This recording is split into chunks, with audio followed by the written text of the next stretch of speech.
Good morning, Dr. Chapman. Morning. Welcome to our first episode of the Chamber Chat with the Superintendent of CFBISD. How are you today? Doing great. Thank you. Appreciate the opportunity to speak with you today. Well, we're grateful for you to bring an update to our business leaders who are also parents. So can you give us an update on the first 2 weeks of school? Yeah, absolutely. First of all, I want everybody to understand, we serve 66% of our kids are economically disadvantaged and 51% are at risk. So we are working extremely hard to make sure our children have all of the tools and resources that they need so that they can have virtual learning from home. In our first 2 weeks, it's gone fairly well. Is it perfect? 100% no. We know it's not perfect. We're working extremely hard to make sure that we have the processes and procedures in place. Does remote learning today, the last 2 weeks, look anything like at-home learning last spring? Absolutely not. We were thrown into a firestorm whenever they shut down the schools, and we didn't have any of those systems in place. We didn't have the one-to-one devices for children to have in hand. And so we were having to put resources together literally by the hour. We've had some time to organize and set up, new process and procedures to make sure that we have all of the curriculum needs, the TEKS, and TEKS are what the state of Texas requires us to teach kids each and every day so that they can be prepared ultimately at the end of the year to take a state assessment test. And so we have put all of that into our new scope and sequence. So our plan for learning. I will say that we'll talk about technology in a moment, but I'm proud to say that every single child that has enrolled with us has a device in hand. We took and we paid 231 of our employees to call all 25,700 of our children. And so they didn't call them just once, they called them multiple times. Do you have the resources? Do you have a device? What questions do you have for us as we move forward, as we start remote learning? And again, we started remote learning on August 17th. And our plan as of today, things can change, but as of today, we're planning to offer in-person September 8th. So many people in the community have asked, why are you going virtual for the first 3 weeks? Well, if people recall, back in late July, early August, the county put in a health order requiring all districts to start virtual in their first 3 weeks. Well, since then, that health order has been announced as being illegal, or you can't do a blanket. And so that came back as a recommendation. But CFB, along with the other districts, we decided let's not go and change our whole entire calendar. Parents already know, they've already planned for the first 3 weeks being virtual. And then whatever date they set, which majority of the districts are September 8th, that then we would offer both in-person and remote learning. Now, where are we with CFBISD? We, through that contact with every single family, we're looking at 40% of our kids want to come back in person and 60% want to remain virtual. Can children have the opportunity to choose to change from virtual or remote? Yes. And this is a Texas Education Code. So the TEA, Texas Education Agency, put this out, that they can make changes per grading period. So we're on 9-week grading periods.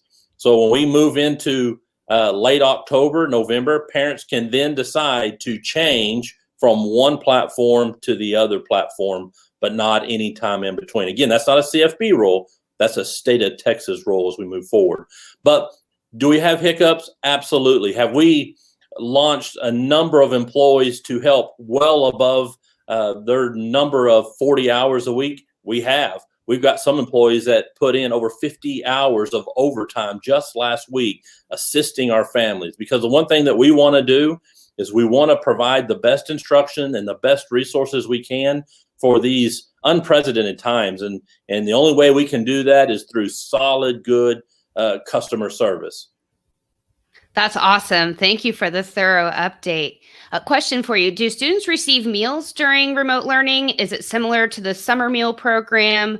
Tell us about how the summer meal program went overall. Yes, we will still provide meals, and we're providing them even as of right now, this week. And we're still doing once a week meals.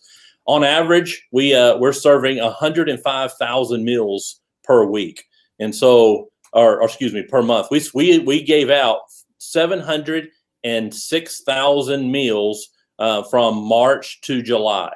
And we're going to continue to roll those out. Now, we gave them to all children during summer. That's a federal government ruling that we were allowed to do that through the feed program. We're going to continue to do so for our free and reduced lunch. Again, 66% of our kids are free and reduced. And so that's going to be majority of our children being able to take advantage of those once a week meal distributions. Now, how will that work?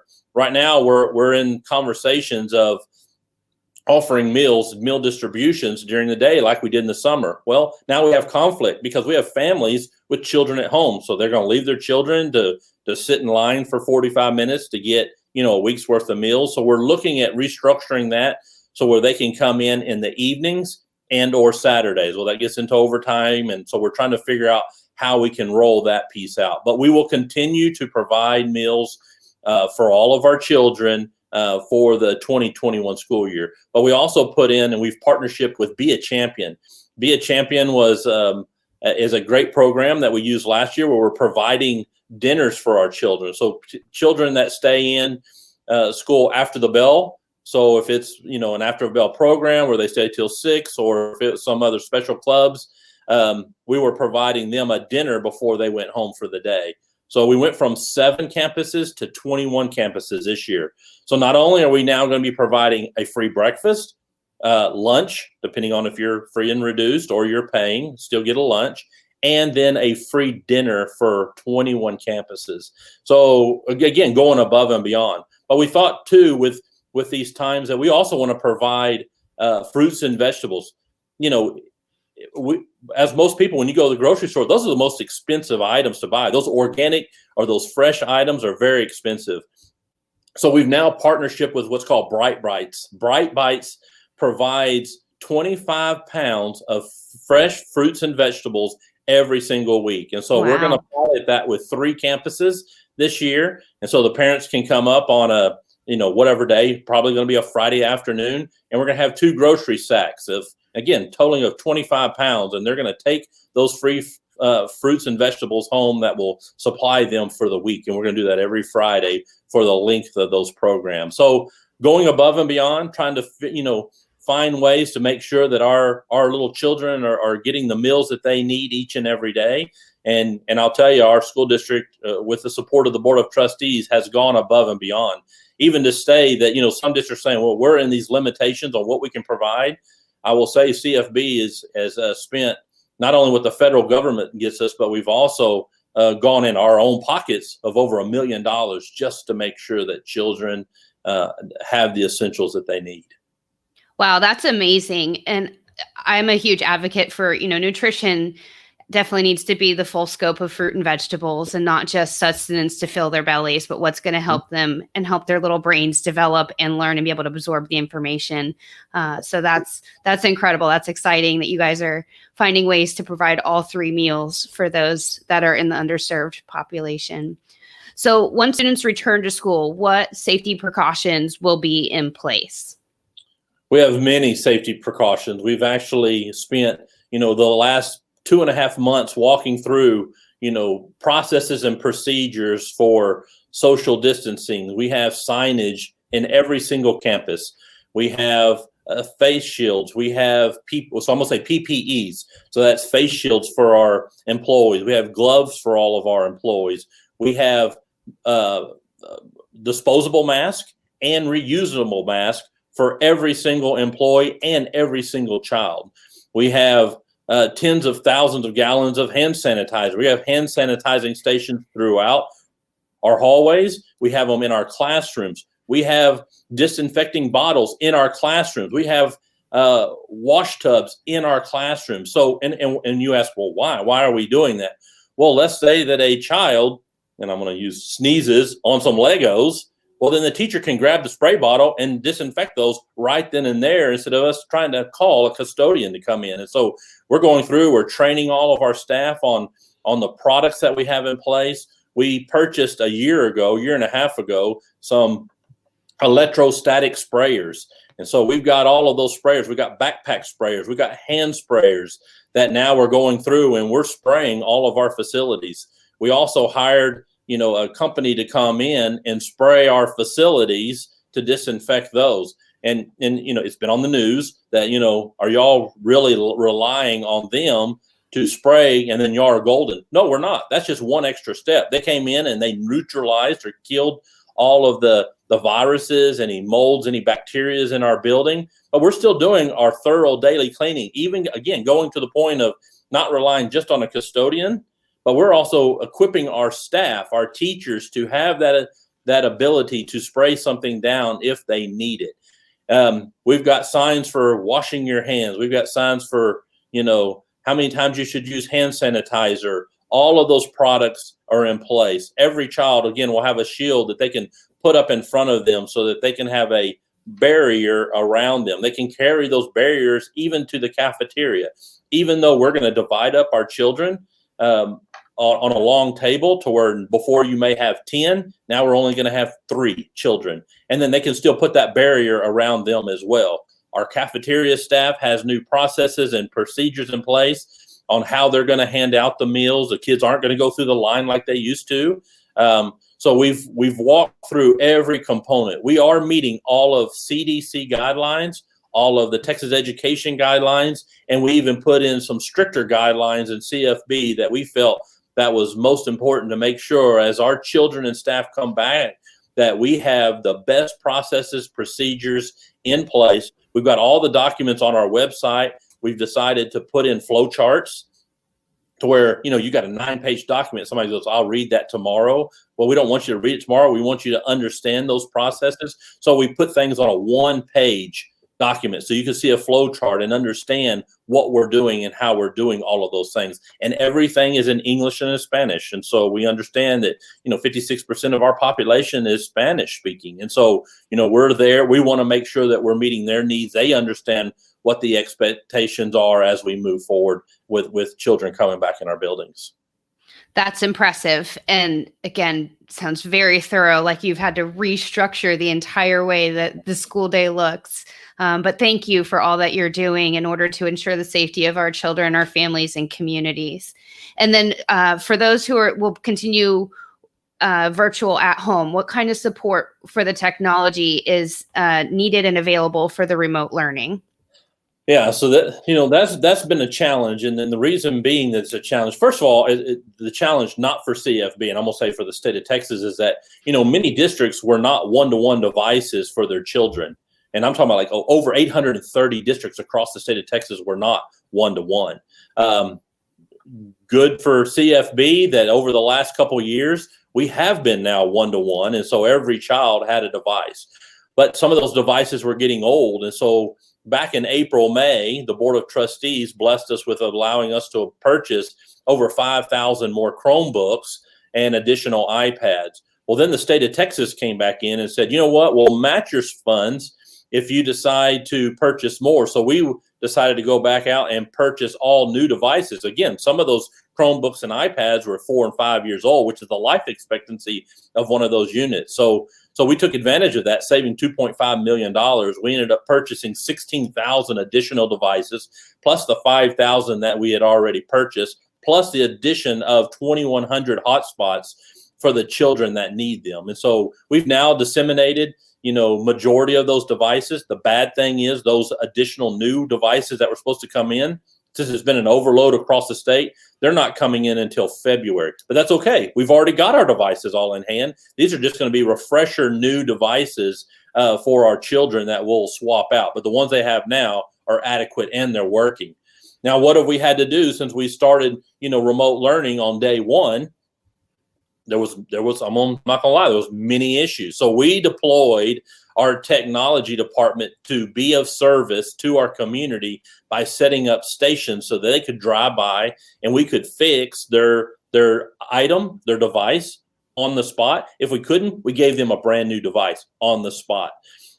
We did that all last week from 4 to 8 p.m. Day one, we served over 700 families day one. Day 2, we dropped down to about 500 families, and now we're limited down to about 50 families. And yesterday, we were down to only about 15 families. So we feel that was a big win. We were at their service. We had about 25 people there to support them as they drove through. We tried to make sure they didn't wait in line more than an hour. My understanding it was much less than an hour, and then people had devices. We also have call-ins. So we've got 5 new people that are call in at the help desk. If you have an issue, if you have a problem with a password, or I can't seem to do this, you call. You'll have a live person right then and there to answer all of your questions. We also provided new laptops for all 2,100 teachers. We've also we're providing docking stations. We provided new smart boards to where a teacher can now interact on a large 70-inch screen, so they can see all their children in person, and also obviously see all those that are virtual. And there's a two-way communication there with live cameras, and we're disseminating those as we speak in preparation for September 8th. So, we've spent, millions of dollars to make sure that this would be a smooth start, as smooth as possible. We're still providing, again, every single resource we possibly can for those parents. Parents can even send out emails. We're responding to those emails within 24 hours, many times within 30 minutes, to answer, to make sure that child is not losing out. Now, across the state of Texas, well, let me back up and say in Region 10, there was a major issue last week where internet was disconnected. And so if your sole provider for internet or fiber was from the Region Service Center, then you didn't have any internet until they were able to get that back up. That affected 51 districts. I'm proud to say in CFB, we had a backup plan. In the event we had that happen, which it did, we were back online within 37 minutes. We had a backup. We used Spectrum. And so we were able to connect with Spectrum, and we were back on immediately. Some districts had to call school for the entire day. We just had a small intermission, a recess break, as I've been calling it, for us to get kicked back on. But again, money well worth spent as we move forward. And so, again, we're not perfect, and we're going to continue to listen to our stakeholders, our families, and our children. What can we do better to support you and supply every resource? And again, if it wasn't for our wonderful Board of Trustees, staying on top of it, giving us everything that we possibly needed, we wouldn't be where we are today, and we wouldn't be as successful as we are. Wow, that's really encouraging, the level of contingency plan and thoroughness that you guys have put into every aspect of this, from meals to remote to in-person. Sounds like you guys are doing an incredible job. Thank you. Right. Now, here's an important question. Are counseling services still available to students, and how do they get that information? They are. And so we've provided counseling services. We started doing this a year ago, where we've learned that so many families need so much more. They need counseling assistance. And I'm not talking about just the child. I'm talking about the family, because, if there's not a healthy family at home, your child may or may not struggle. So we started doing evening programs for counseling services. And when we first started this, we had a pretty lengthy waiting list. We thought, all right, let's double our counseling services. Well, we learned that it continued to double in that waiting list. And so but through all this process, when we moved into the fall and into the spring, whenever COVID hit, we continued those counseling services. We served over 190 hours of counseling services during that, just from that March to that May timeframe. That's how many families truly needed it. We still have anonymous alerts. We still have Gaggle. These are programs or apps that students can use for outcries when they're having issues. And I'm proud to say that we've actually saved children's lives. So Joe Gillen's team and Mario Della Rosa, as soon as we get an alert, there is someone at their house, somebody responding with less than an hour. And again, this is 24 hours a day, and they are monitoring this system. Are we going to continue to provide the counseling services to our children, whether they're remote or they're in person? 100% yes. That is a mission that we have. And during these times, we don't want to just, again, help the children. We also want to help the families. And so if they don't feel comfortable coming up, great. We will do it virtually for you. If you want to come up to our building, wonderful. We'll be here to serve you. Again, this is taxpayer dollars, and we feel that it's very important that we serve the whole child. We serve the whole family during these times, and we will continue to do so. If we need to add even additional counselors to support the program, we will do it without a blink of an eye. Very good. Yes, I know mental health has been a big concern with the pandemic, with the isolation, the shutdown, and it's critical that you guys are providing those services. So thank you for that. Where can parents go to find out more information about the 2020-21 school year? Yeah, so you can go to cfbisd.edu to our website. It has all the information. If you look under, so we have a new website. Let me back up. We have a new website, which is awesome. It's got videos on it. It's got more information than you can ever imagine. One of the reasons we decided to put a new video, a web page together was some of the complaints that I was getting when I first came into CFB was, I can't find anything on your website. And we're like, it's there, but it takes like 9 or 10 clicks. No one has time for 9 or 10 clicks to get there. So we looked at our high traffic areas, and we made it to where it was easy, where you could get into 1 to 2 clicks, 3 at the most, to find the information you need.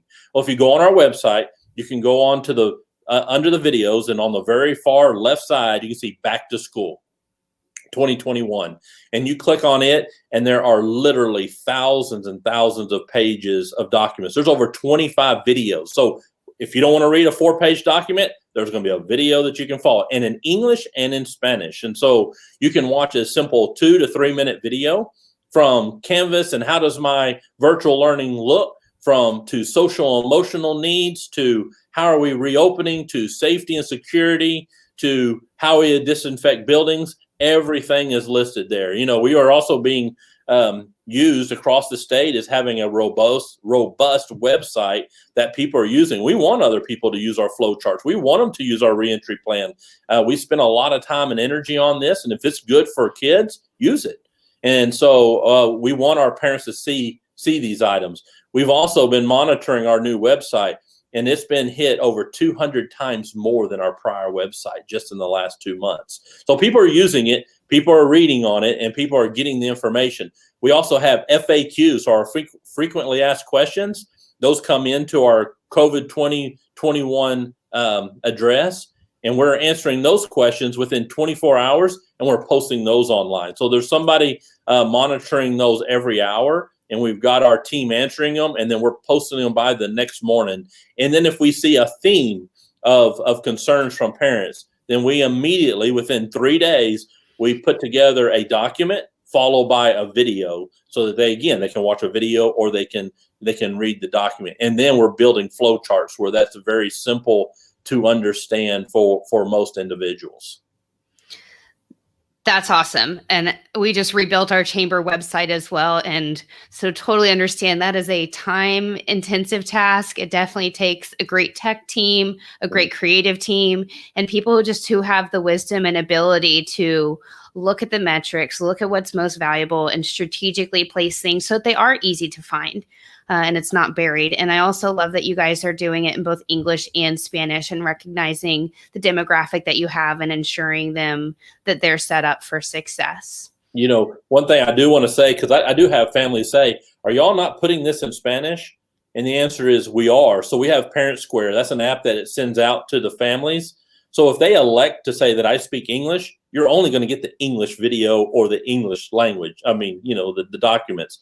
Those that say Spanish, we only send them those documents in Spanish.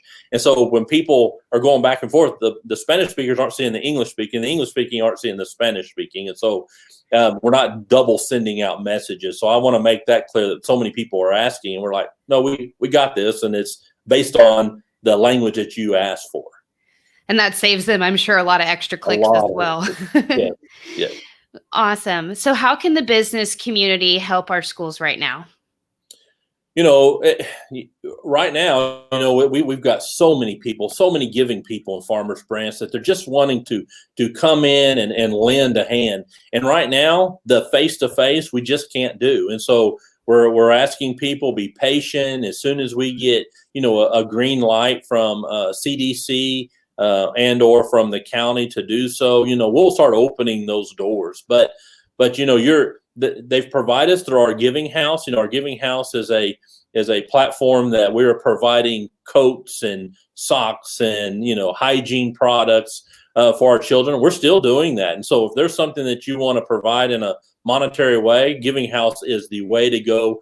100% of the proceeds go back to that, and we are using that system. Coats are about to be an issue, and so if you want to help with that, we're more than grateful for our stakeholders to do it. But as of right now, I just ask them to pray for us. That's all we can do.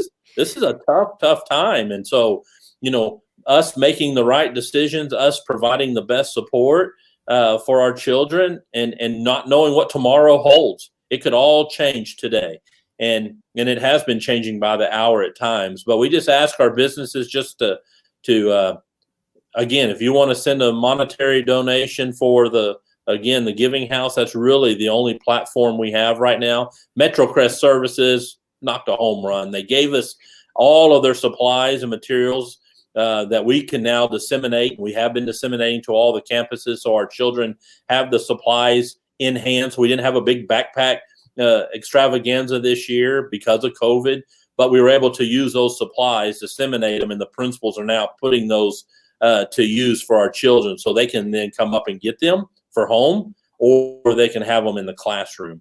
But just keep doing what they're doing. But in time, we'll open our doors again and be able to provide a more robust opportunity for those volunteers. Last question for you. Looking at the cross section, taking into consideration that we have employers and employees who are also parents, who are now teachers, just what words of reassurance or encouragement can you give them that, their kids are going to be adequately equipped and that this school year is going to somehow be okay? Yeah. Well, we've got this. And so, it's these families, our teachers, oh my gosh, they're unbelievable. I mean, they just have worked so hard. And again, even whenever we're told the state gives us one direction, they jump. The county tells us to go a different direction, we jump. And so, they've been so patient and they've worked so hard to make sure that we provide the essentials that we need. People are learning new platforms on how to teach, having to balance too remote learners and then their traditional learners and how is that going to work for them? It's been just exceptional.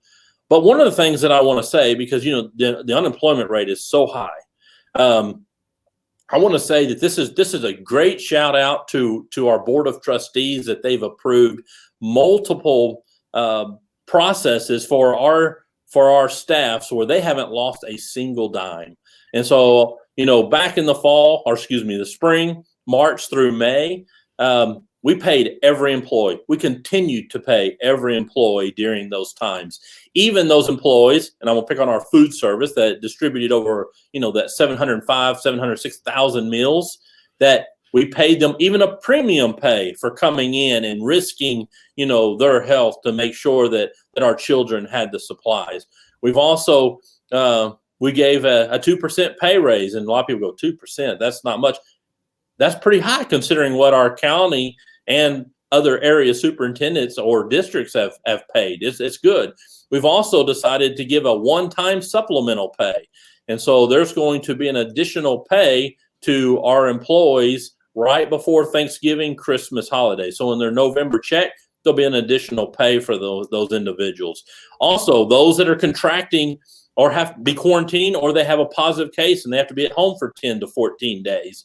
There's now an opportunity to where the board's going to consider this next week, September the 3rd, that we have what's called a sick leave bank, that we're going to ask them, can we use some of those days so that if a teacher is quarantined, that we can then, make sure that they have days available so they're not getting docked in pay.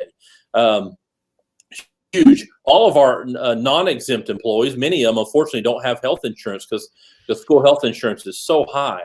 So what we're now going to propose to the Board of Trustees is that we allow all of our non-exempt employees to have telehealth services like telehealth. They can call in, and I want to provide that for free for all of those employees. So we want to make sure that they have the assistance that they need. If they don't have the insurance, that we provide them a free service that they can keep moving forward. Because if they're sick, we want to get them better. But more importantly, if they're sick, we want them to stay home and get the medications that they need, because we need them to be back. But I'm going to tell you, we need all of our people. We need their support, and they have provided that hands down. Our staff has not complained. They have taken whatever roles and responsibilities, and they have gone above and beyond the call of duty. And so with that, I'm just so grateful for what they do and the leadership of our principals. But I can tell you, with the servant heart of our board and the proposals that we've made to the board, they haven't even blinked an eye to make sure that we're providing the best for our employees, that they are safe, they're secure, they have the funds available that they need. And we're doing the same thing with our children to make sure they have the resources available that we can provide the best each and every day. And if we're not meeting your needs, we are doing everything in our power to ensure that you do have those needs met, no matter where you come from, whatever background that you have, that we're going to support you through these times. And we will get through this together. I love your confidence, Dr. Chapman. It makes me proud, all that you guys are doing and how thorough this conversation has been to be a representative of the CFB community. You guys are doing a phenomenal job, and thank you to all the teachers and administrators. I don't want to negate that this has been challenging, but wow, I mean, as a professional and a representative of the business community, this is an increase in skills. This is an increase in skill sets of these students and our future leaders. And I'm sure it's been rough with the IT issues, the hiccups, learning Canvas, the platforms, the this, the that. But I believe that this is going to have an impact, well beyond just this season, a year or two. This is definitely going to increase the skills and increase the availability of education throughout our country by being able to offer virtual options as well as in person. So thank you. Is there anything else you want to add? No, just thank you for the opportunity. Thank you for allowing me to speak to our community. That, again, I want everybody to know it's not our building, it's not our children, it's not our money, and I know that. And so I'm here. We are here to serve you, our community, and we will continue to do everything in our power to provide you the best opportunity we possibly can. So thank you for being patient. Thank you for praying for us and caring for us, because we're going to do it, and we're going to get through this, and we will be stronger in the end. Awesome. We're going to get through this together. Thank you for your time today, Dr. Chapman. Thank you for all those. If you have any questions, again, please reach out to cfbisd.edu. Check out their new website and let us know if there's anything we can do for you. Have a great day. Yeah, thank you.